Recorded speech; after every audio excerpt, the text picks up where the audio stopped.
probably the first 9 to 10, we really focused on large critical infrastructure, the types of systems or facilities that we all need for life as we know it, water, electricity, hospitals, etc. And after all that time, we've built partnerships, in the business community with the utilities, with state agencies, and we kind of reached a point where we realized that, we've learned enough. They've educated us, we've educated them, and now's the time to, take a closer look and spread the word throughout the small business community and with the local community as well. Protective measures and awareness, but there will be some examples of how to protect your facilities, your community, but really a lot of it is to inform you, the public, of the network that does exist behind the scenes, where we as a state agency work with our partners at the municipal level here in Seaside, with our friends at the county level, the prosecutor's office, with the state police infrastructure protection folks, and as well as the Department of Homeland Security at the federal level, because it may not be obvious. As the chief indicated, when things went bad during that run, he had a first-hand view, and the prosecutor about, the relationships. Our director mentioned relationships, and that during my law enforcement career, I wish I would have had as many interested community residents here as you have tonight. So I think it speaks for itself that you're all here and we're all here to work with you, because we do that. You just may not have realized it. And so in the heightened awareness and vigilance category, nobody knows better in your community, in your neighborhood, around your business, on your beach than you do. There was nothing more frustrating when I was a young patrolman. You investigate a burglary to a residence or a business. You collect all the data, and then when you're done, you go knocking on doors. And then somebody says, "Oh yeah, I heard something last night," or "I saw a truck." And I look them right in the face. I'm glad you're not my neighbor, because, what good does it do for you to see it and not think to yourself, why is that occurring? If you see something, say something. I can't say that enough. And don't worry about looking like a fool. You're going to save lives. Okay? It could happen anywhere. Nobody's immune to this in this day and age.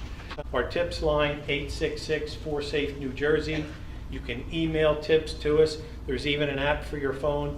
When do you see it, and why does the activity look suspicious? It's not about how a person looks, how they dress, what kind of car they drive. It's about what about them and what they were doing caught your attention as being out of place wherever you saw it.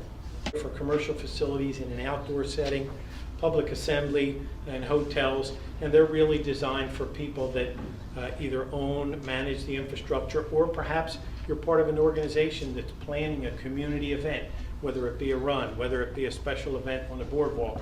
I saw the farm market down adjacent to the marina earlier. It's really just what are the things you need to think about when you're hosting an event and coordinating it, or the most common threats that you should be aware of for an event or for such a facility.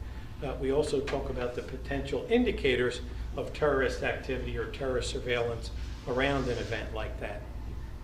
Enforce locations that might be vulnerable to a forced vehicle entry. We actually have a training course both for law enforcement and the private sector related to hostile vehicle being used as a weapon. I mean, that's something, if there are no physical barricades, could be parking the trash truck or a dump truck or a police vehicle at the access points so that someone can't just ram through the crowd like they did in several places around the world, harming scores of people. Somebody can't come in and just bring along, I mean, at the Boston bombing, it was. If you see something, say something, and leave backpacks, shoulder bags, coolers, and luggage home, because if you're going to come, we're going to look at the bags, but there's no threats to this race. Along, I mean, at the Boston bombing, it was a backpack that had the pressure cooker. But I mean, anybody, particularly coming to the beach, that's fine, you're going to the beach, you have to have a bag.